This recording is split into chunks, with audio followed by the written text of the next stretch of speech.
Okay, so g'day everyone. Right, on the Rubicon today and do a bit of nymphing, and I thought I'd take the opportunity to do a video on what I'm doing for nymphing nowadays. And so we'll quickly walk through it and get into the water now. I've just fished up a bit of this, so don't expect too many big fish, but anyway, basically what I got, so it's 2-weight rod, 10-foot 2-weight rod. This is the Adam 6 one, and the leader I have for this is and what I've been using for the last probably 6 months or so, I guess, is a weight forward leader. So basically I've got about 1.5–2 meters of maxima, 0.20 maxima, goes into 0.25, so it's 750 mil of 2.5. It's about 400 mil of 2.8, about 300 mil of 3.0, 2.5, 2.3, and then 2, and then on the tippet. And if you're really interested, let me know and I'll send you what the mix-up is. But basically the only two pieces of indicator are these two pieces here, the white and the green. And the idea is that it's level and then tapers up and thickens basically around the indicator, and then drops off to a finer point. And then on here I've just got tippet onto a perfection loop. So the idea behind this is that the weight forward enables you to do a couple of things with this, so as I found. So in the first instance, it's really good for really small flies. So the fly I've got on here at the moment is just a little 2.4 millimeter bead on a size 18 jig hook, and it sort of casts this around really well. So the weight forward part of the leader, where the indicator is, starts to act like the weight forward part of your fly line and helps turn over your fly. And so what I found is that I can actually cast with some relative accuracy these small flies, and really sort of put them down where you want them to go.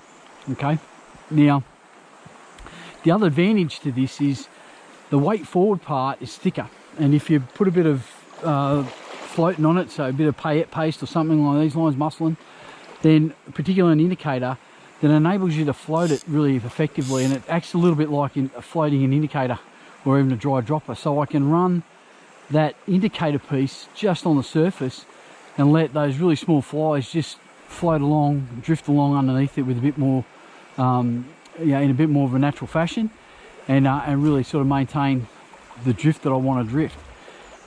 What it also then allows you to do is then transition. So as opposed to having like a dry dropper or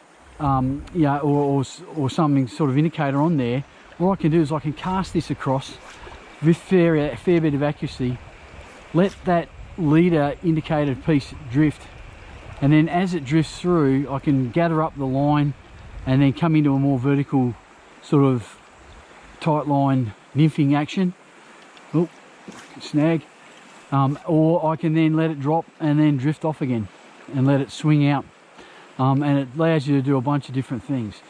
It also then allows you to cast these smaller flies with a fair bit of accuracy. So as opposed to sort of having to worry about more of an oval type of cast to get these drive down, I can actually cast them with some energy and drive those flies into the water. And it's really handy in those situations where you're coming up underneath branches like this, because I can use a really flat casting action, drive those flies down, and then drift the leader down in the water and keep it all low.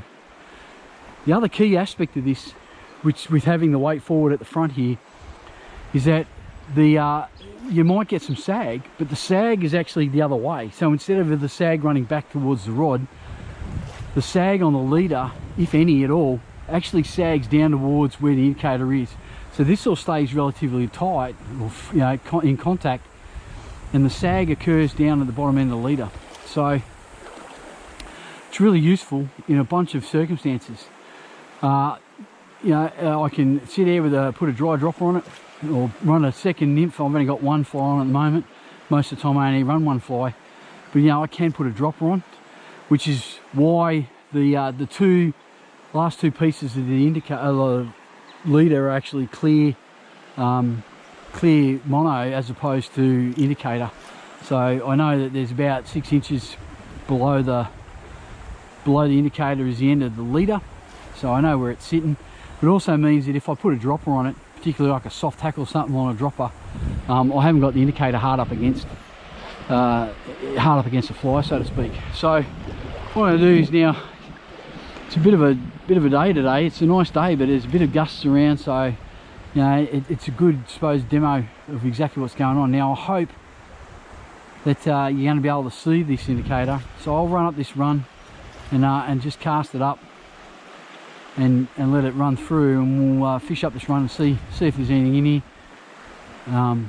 See what we can pick up. I've got a little pink beaded pink gin fly on there at the moment, and we'll just keep pushing up here, so we'll see how it goes. A bit of luck, we might pick up a fly and pick up a fish or two, and we'll see what goes on. As you can see, what I'm able to do is I'm able to push right up hard in underneath these lower branches. There we go, look at that, almost on cue. Right up in underneath those low branches. Here we go, come here buddy. Nice little brown. And so we'll get him off the fly. Let's get this buddy right out of the way here. Nice little brown. And yeah, so there you go, that's what happens. Come on. Little pink gin. He's taking that. Get him off. And yeah, I'll get him back in the water. There you go, buddy. Off he goes. We can get back into it. So that's one in underneath those trees. Get this fly, get these lines sorted out. There we go. Shake everything out again, and off we go. So, but yeah, this I'm really finding the advantage in having this sort of leader as opposed to a sort of tapered down to a point leader, or even just a level line. It's proven to be really really handy and really useful. You know, it's probably not going to be, you know, great for everything, but I tell you what, for a lot of the fishing, the nymphing that I've been doing, it has been really useful. Just lets you push things, little flies, right up in tight spots with a fair bit of accuracy, because you can cast it, you know, with some energy. They sit down and sink through. We'll just keep moving up here, run up the inside of this run here and see what's sitting on this side, and then fish the other side, I think. And just let me come up. I'll drift that through, and then as you can see, as it comes up tight, I'll just lift it off and give it more of a tight line. And just let it drift. And really effective, really good for, like, you know, go down to like a 2mm bead, and you can really sort of, you know, get some, I think I just caught a bush now. You know, really get some control going over what's going on with the flies. So as opposed to being like, you know, normally if you had these really light small flies, the risk you run is that keeping tight to the fly, you pull it out of the drift. Whereas with this leader, I can just let it go. I know exactly what's going on because I know where the end of the leader is, and it's anchoring the fly, which then means that the fly, particularly those little light flies, and are just drifting, same way we do under a dropper, or on a, you know, dry dropper or something like that. But I don't have the disadvantage, I guess, of having to then manage a second fly, or if I want to come tight on the drift, I've got this other fly dangling around giving me grief, and getting caught up in the current too. So probably more so than the tippet or the leader. So we'll just run it through and just let it sink. Let it run through this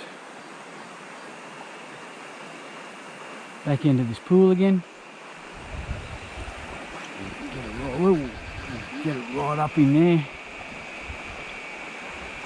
And shorten it up, drive it in, and then I can just let it all drift. I can see what's going on.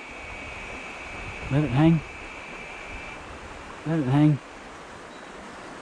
swing it around. Right, go back to this. Run up the inside of this slow water.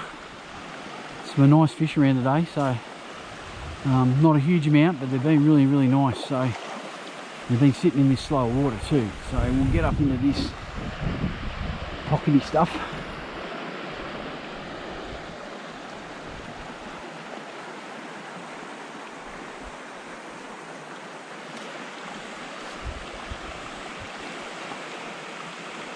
Now, you sort of the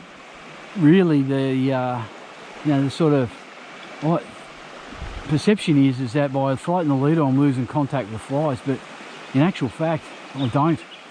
Because it's a straight through line, I haven't got anything sitting in the way, so pretty much any little tap shows up whether you're floating the leader or not, and I can just let it run through. I can pick as much up and down as I want or need to, depending on what's going on. Let that roll through again. We'll get this up in here and just let it drift down the back end of that tail.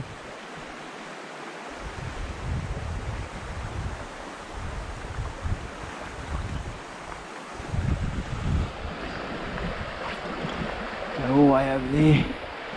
And see now, because I can be accurate with it, I'm able to really sort of push the flies around where I want them to be. And more so than what I found using the standard sort of lightweight, super fine nymphing leader, tapered nymphing leader.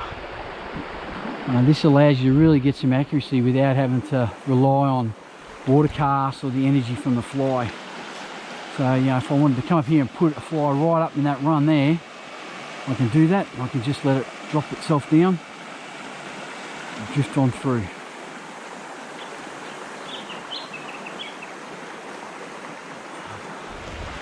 Get this up here.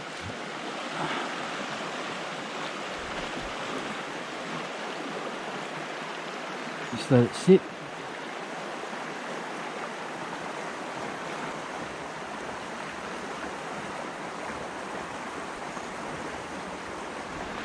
And then I can be accurate, and I can go right over that side and hold it all off and anchor the other side of the line using the indicator.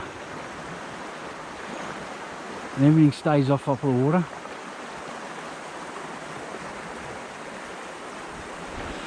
And you know, I'm able to play this slow water on the far side.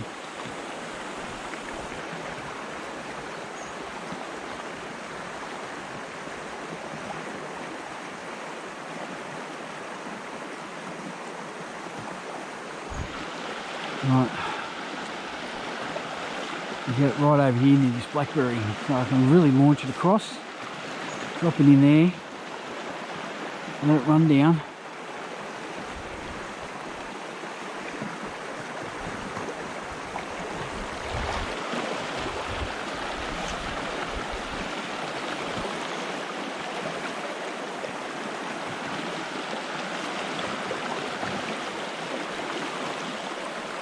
There we go. Another fish, come on.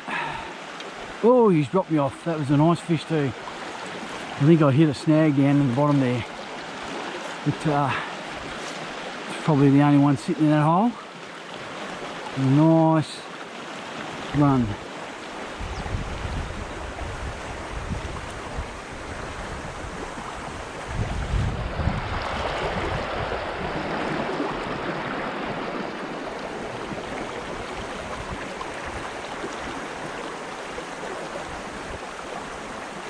Yeah, there's a bit of a, I think there's a bit of a snag down in here. That's, I think he clipped it, felt like he clipped something. Might have been the back edge of that rock actually.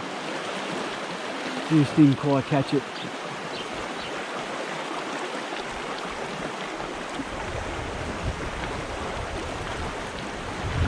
Alright, keep moving on. Plenty more fish in the sea, so they say.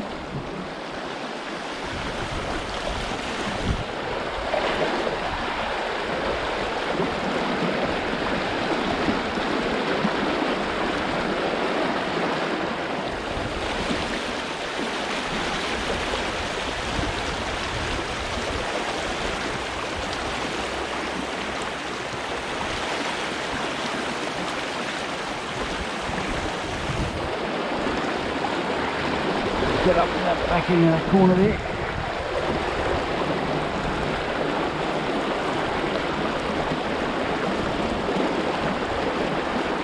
Be surprised if there's another fish in there, given the size of that one. But anyway, never know, never know. So again, so these sort of circumstances where I can get in underneath these branches and things is really, really handy.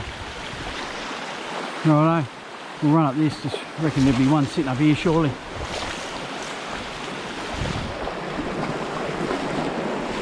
Now I've got a bit of a headwind today, so which is another good handy thing about this is because I'm able to cast with a bit of energy, I can actually punch through the wind. Now it's not going to, you know, take care of everything, but the days when it gets a bit gusty, you can actually sort of give it a bit of kick and overcome a bit of wind, which is useful. And then actually being able to anchor the indicator on the water is also very handy.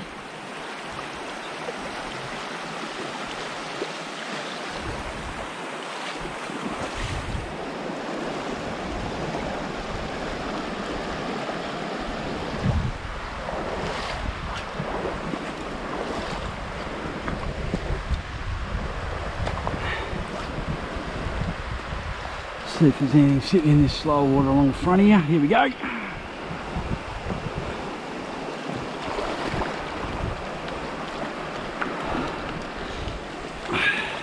Nice brown. Oh, he dropped him. No, there we go. Hook slip. That's right. Short line release. Moving on. Shake this out a bit.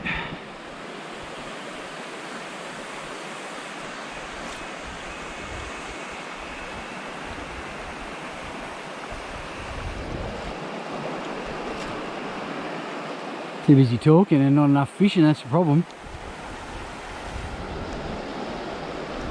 Right, what if there's another one sitting up the top? We'll get up there.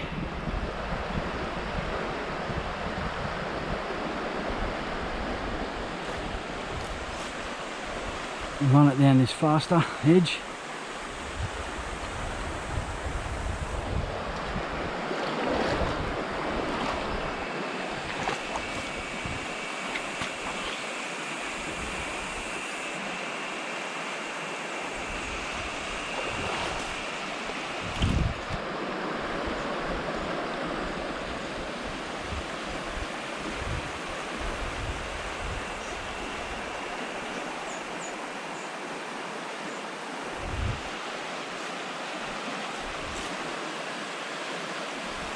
Righto. And see again, I can just let that leader, let that indicator just sit in that water, and I'm just basically suspending the fly to an extent and letting it sink under its own steam, and then and then manipulating or managing the fly line or the line as it drifts, and then I can sort of keep reasonable, you know, pretty good control of what's going on underneath.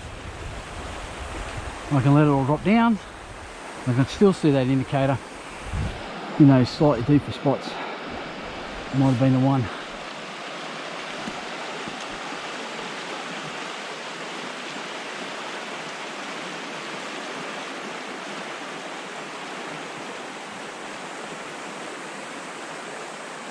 It's probably a little bit too fast and a little bit too deep for this particular fly. So, you know, look, it's not the panacea. You're still going to have to think about changing your flies and what's going on. But, you know, it's proven to be a really handy indicator. Or a really handy leader setup. So, something to think about. And might keep going up here and see how we go. Alright, so just come up this, sort this out again. I'm going to have a look, a bit of a poke around that. Now this is again why this lead will be useful, because I can cast up there and let it run right in low underneath that. I don't have to get down too close, and then we'll come back up and we'll fish this bit and then push our way back up to the up to the bend there.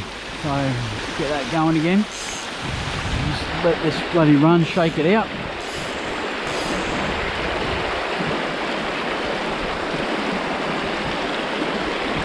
So let this fly sink right down and just run on through, drift it around.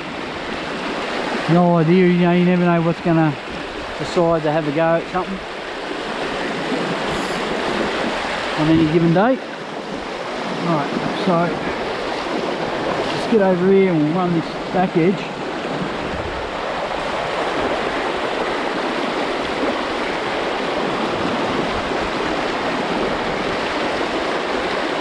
Alright, a bit of a bastard spot here. Anyway, right, so we'll punch this up, let it drift across down through the back end of that. Give it another go.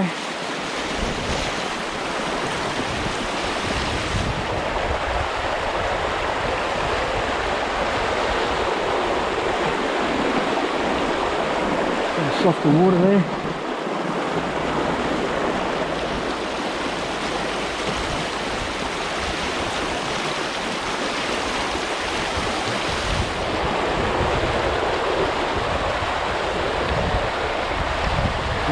Might just be a little bit too fast there.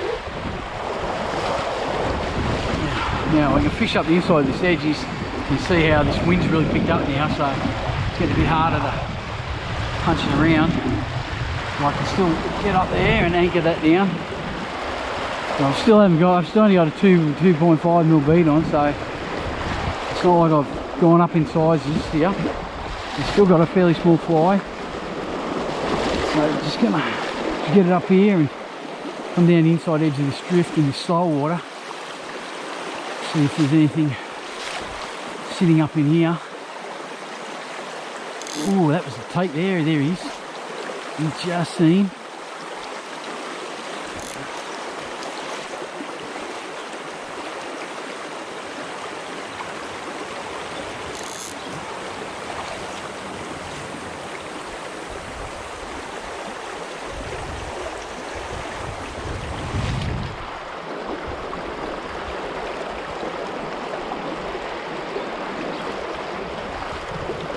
Get up there. He'll probably piss off now.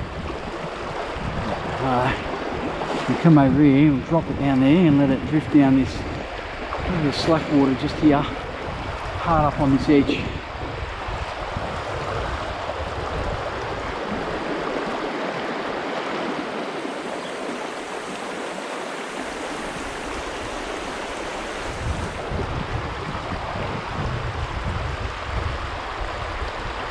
Alright,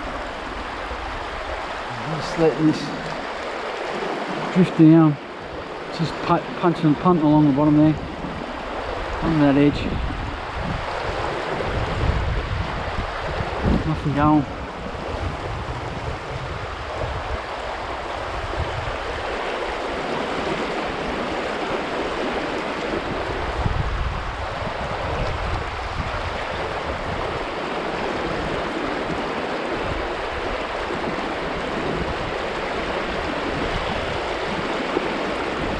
There we go.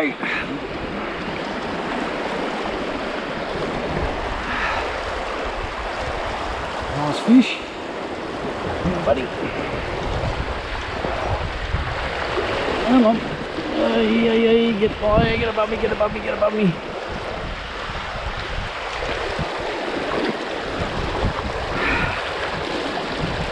Nice brown.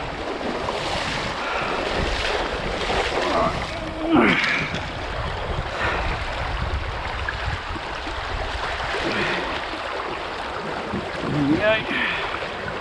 Find a little tidbit. There we go.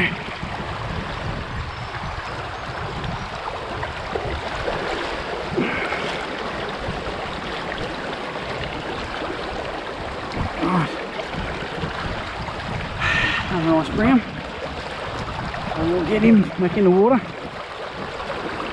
Sitting over in that softer water there.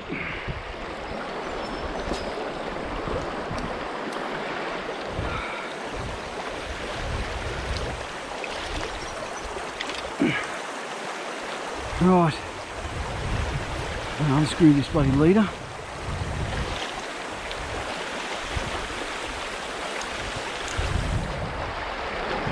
Get things back in the game. There we go. It's always handy to do a little bit of a swing every now and then. Right, we'll just creep back up this.